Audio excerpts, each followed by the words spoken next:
नमस्कार, अस्सलाम वालेकुम। सऊदी टुडे में आपका स्वागत है। खाड़ी देशों के साथ साथ देश और दुनिया की बड़ी खबरें आइए जानते हैं तफसील से। लेकिन उससे पहले आप चैनल को सब्सक्राइब करना ना भूलें ताकि रोजाना आप खबरों से रूबरू हो सकें।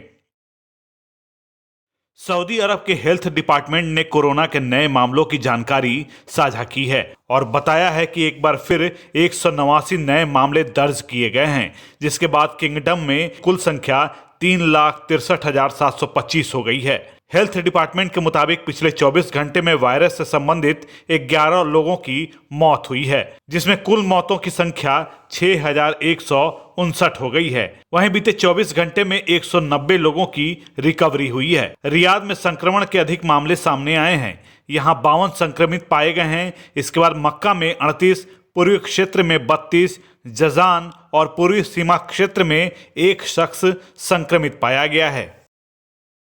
दुबई में दुबई हेल्थ अथॉरिटी की supreme committee of crisis and disaster management और कोविड-19 कमांड एंड कंट्रोल सेंटर के सहयोग से पूरे अमीरात में कोरोना वैक्सीन की वैक्सीनेशन शुरू कर दी गई है। अगर आप भी कोरोना की वैक्सीन लगवाना चाहते हैं और जानना चाहते हैं कि दुबई में कोरोना वैक्सीन कैसे, कब और कहां मिलेगी, तो बने रहिए हमारे साथ। इस रिपोर्ट में हम बताएंगे कि कहां आप वैक्सीन लगवा सकते हैं। दुबई में 23 दिसंबर से कोरोना की वैक्सीन लोगों को लगाई जा रही है। दुबई में फाइजर बायोनटेक की कोरोना वैक्सीन लगाई जा रही है। अब दुबई में कोरोना की वैक्सीन सभी निवासियों और प्रवासियों को फ्री में लगाई जाएगी। दुबई में कोरोना वैक्सीन लगवाने के लिए आपको अपॉइंटमेंट बुक करना होगा। संकट और आपदा प्रबंधन की सर्वोच्च समिति ने ट्वीट कर इसकी जानकारी दी है। अपॉइंटमेंट बुक करने के लिए यूएई के निवासी DHA ऐप या DHA के टोल फ्री नंबर 800342, एक बार और नंबर सुन लें, 800342 के माध्यम से कोरोना वैक्सीन लेने के लिए रजिस्ट्रेशन और बुकिंग कर सकते हैं। हालांकि आपको वैक्सीन रोल आउट के चरण 1 में लक्षित व्यक्तियों की श्रेणी में आना होगा। अब जगहों की बात करें तो इन जगहों पर आप कोरोना की वैक्सीन लगवा सकते हैं।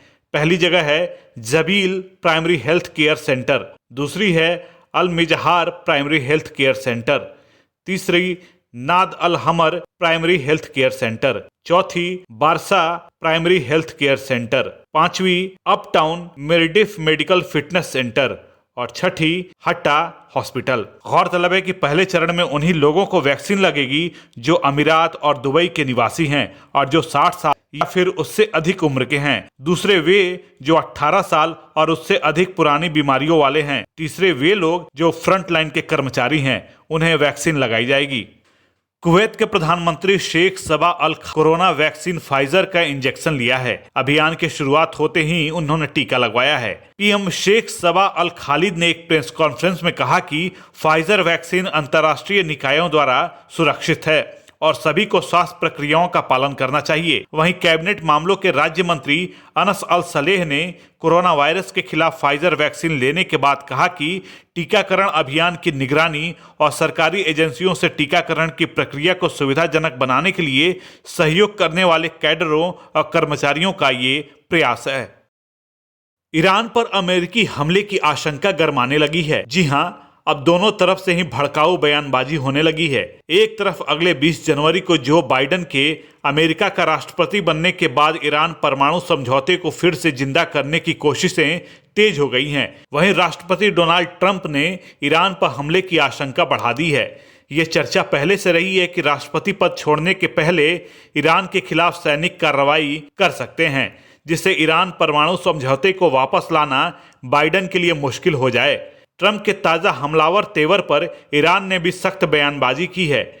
ट्रंप ने ईरान पर आरोप लगाया है कि उसने बगदाद स्थित अमेरिकी दूतावास पर हमला किया है। एक फोटो ट्वीट करते हुए ट्रंप ने कहा कि दूतावास पर 3 रॉकेट दागे गए जो अपना निशाना चूक गए। उन्होंने कहा कि इराक में मौजूद अमेरिकियों पर ईरान और हमले करेगा, ऐसी चर्चा है। ट्रंप ने कहा कि मैं ईरान को यह दोस्ताना सलाह देना चाहता हूं कि अगर एक भी अमेरिकी मरा तो उसके लिए ईरान को जवाबदेह ठहराया जाएगा। इस पर विचार करो। उधर ईरान के राष्ट्रपति हसन रूहानी ने एक ताजा बयान में ट्रंप की तुलना इराक के पूर्व राष्ट्रपति सद्दाम हुसैन से की है। सद्दाम हुसैन को फांसी पर लटका दिया गया था। रूहानी ने कहा कि ट्रंप का अंत भी वैसा ही हो सकता है। रूहानी ने अपनी कैबिनेट की बैठक में कहा कि जिस रोज सद्दाम हुसैन को फांसी पर लटकाया गया था, लोगों ने उसे अपनी अंतिम जीत मानते हुए उसका उत्सव मनाया था। वही हाल ट्रंप का भी हो सकता है। फिलहाल दोनों ही तरफ से दिए जा रहे ऐसे भड़काऊ बयानों से इस इलाके में तनाव बहुत बढ़ गया है। सऊदी अरब की हुकूमत ने बहुत ही बड़ा फैसला लिया है कि अगर कोई भी मालिक किसी इंजीनियर को काम देता है और उस इंजीनियर के पास कोई भी इंजीनियरिंग का लाइसेंस ना हो तो ऐसे इंजीनियर को भारी जुर्माने से गुजरना पड़ सकता है। आपको बता दें कि अगर कोई भी इंजीनियर सऊदी अरब के इस कानून का उल्लंघन करता है तो उस पर 10 लाख सऊदी रियाल का जुर्माना और 1 साल की जेल या फिर दोनों हो सकती है।